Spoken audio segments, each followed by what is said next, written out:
All right, today we have a young female patient. She came into the athletic training room today, complaining of right knee pain. So I got a history before, so I'm not going to ask her a question now. I already taken all the history beforehand. So basically, she came in complaining of right pain below her kneecap. It happened last night during a soccer game. She was running towards the ball. She stopped, and somebody came and hit her on her lateral side and kind of pushed her over, and she wasn't expecting it. So her foot was kind of planted, and it kind of twisted her leg a little bit. She wasn't ready for that. At the time of the injury, the pain was about a 7. Now she went home, slept, woke up. It's about a constant 5 or 6. Like I said, it's right below the kneecap. It's kind of a deep, diffuse pain, is how it's described. Acute onset. She's not done anything to make it better. No ice. She slept on it, so it just woke up.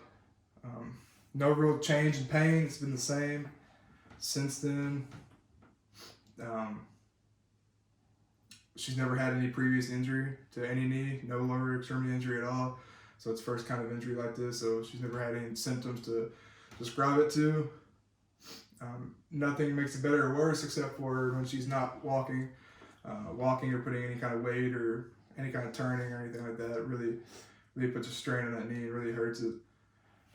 So when she walked into the athletic training room on observation, I saw that she did not want to activate her quads, so it's kind of an antalgic gait. She's avoiding the activation of the quads.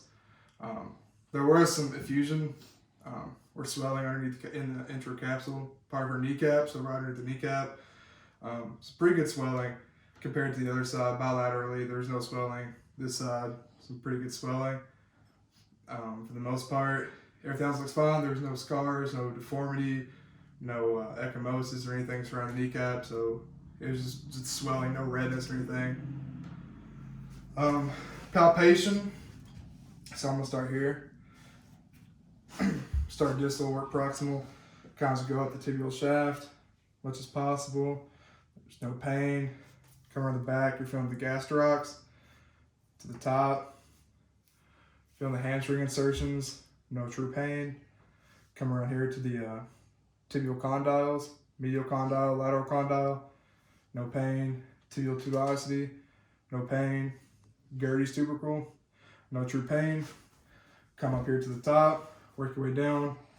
Quads, when you squeeze it, there's a little pain there, but no real point tenderness pain. Get to the bottom, femoral condyles, lateral condyle, no pain. Medial condyle, no pain. Epicondyle is the same, no true pain. Come down, you get the medial collateral ligament, no true pain there. Come to the lateral collateral ligament, no true pain. To the back, you're in the popliteal fossa, no pain reported. So there's really no palpable point tenderness pain on top of the kneecap. Patella, no pain. Patella tendon, no pain. Come to the side, you're going to do the IT band all the way down. Insertion on Gerdy's tubercle, no true pain. So there's no true point tenderness pain. It's just kind of a deep kneecap pain that you can't really palpate. Indicative of an ACL injury for the most part. You can't palpate the ACL. Come to range of motion. If you can extend your knee all the way for me. There's pain at the extreme range of motion, end of range of motion. Kind of flex it down for me all the way. There's pain at the extreme end of range of motion for that too. Passive range of motion. It's going to hurt all the way through the range of motion, especially at the end. Same for this, all the way through. Manual muscle testing, do concentric. So what you're going to do, push up against me as hard as you can. It's weak. Quads are very, very weak. Push down against me. Pain with both. And the swelling almost kind of limits the range of motion too, so you should have major swelling and range of motion issues. Brake test. I'm going to push down as hard as I can. You hold it. Weak brake test. I'm going to push up as hard as I can. You push down, okay? 1, 2, 3, go. It's weak there as well too. Comes to special testing. Just get back for me, please. Start off with the Lockman's test, prime ACL testing. You're going to flex the hip, have the knee flex approximately 30 degrees. grab the femur, grab around the tibial condyles, and you're going to pull anteriorly. And there's anterior translation, indicative of an ACL injury, positive for pain and laxity. Anterior draw test. Here, scoot towards me. So I'm putting pressure on the foot here, so you can't move. Kind of the same thing. Trying to pull the tibia anteriorly. There's anterior translation, positive for pain, laxity in the ligament.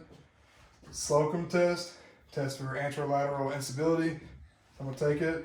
I'm gonna rotate the tibia medially. Put pressure on it. Pull again. Pain instability in the anterior lateral compartment. If you'll stand up for me. Yeah, I'll try to step over here. Crossover test. So you're going to keep this foot planted and you're going to step over towards this way with your other foot and twist your torso. Yeah, and you'll have pain and most likely instability. That's anterior lateral compartment. Come around, foot planted, go behind it. Also testing for instability in the medial lateral compartment, possible pain and instability too as well. Sit down for me, lay down on your back. Face this way, put your head this way. We're gonna do a pivot shift test. So you're gonna have the knee flex a little bit. You're gonna grasp the tibia, grasp the calcaneus. What I'm gonna do, I'm gonna internally rotate the tibia. At the same time, I'm pushing down, placing a valgus stress force, and I'm pushing up applying an axial load. So with that, you should feel the tibia clunk in there. If it's an ACL injury, which you do feel the clunk after pushing that test, after pushing the leg with the axial stress down there, you'll feel the tibial clunk. Positive pain, laxity, ACL tear. Sit up for me. And then you can come to the side, hang over. Do a full neurological lower quarter screen, testing all the dermatomes from L1 down to S2. So just sensations. Can you feel all these? Feel my hands? All right. Can you bring your knee up? Bring your knee down. So knee flexion, extension. Can you raise your hip up while seated? Kind of flex your hip up like that. Sit down, flex, bring your knee up. Yeah, there you go. There you go. So seated hip flexion. Can you point your toes down? Dorsiflexion, point it up. Plantar flexion. Move your big toe for me. Can you move your feet to the side to side? Okay. And then you do deep tendon patella reflex. Hit the patella, should pop up and we'll have the right tools. Same thing with the Achilles, they'll do the same exact thing. So based on this exam, ACL injury is going to be the diagnosis. Differential diagnosis, you can have a injury to the PCL, just any type of anterior lateral instability, maybe possible meniscus injury. But based on these findings and results, it'd be an ACL injury.